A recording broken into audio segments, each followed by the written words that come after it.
Hello friends, जय जगन्नाथ। बेंगलोर रे second day more आज केमिति कटला चलंतु देखिबा। मॉर्निंग रो उठी घर द्वार सफा सुतरा कर दे मु चली गली किचन को ब्रेकफास्ट करबा पई।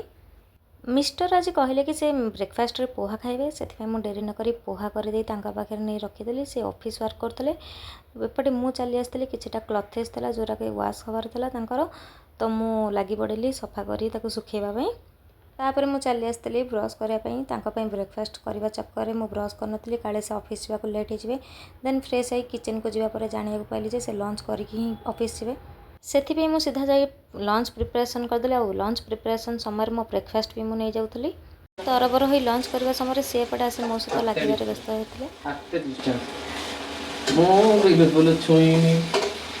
फाइनाली लंच मोर सरीगला। मुझे आलू सोयाबीन तरकारी सह डालमा आउ बीन्स भजा बैगण भजा कर देती। सेपटे दही सहित खाईदे ऑफिस चली गले। एबे तो घरे कहीं ना मु एका हो गली, तो से बाहर सुखुवा लुगापटा को भीतर आनी रखीदेली। देन डोर को लॉक करदी चारिआडे परदा टाणी देती। चलीगली रूम को शोयापाई।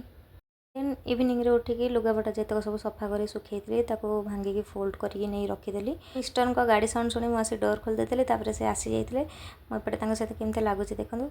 आसु आसु से मत कहले चल टे बाहर स्नाक्स करवा, तो से आम बाहर को चली आसलु।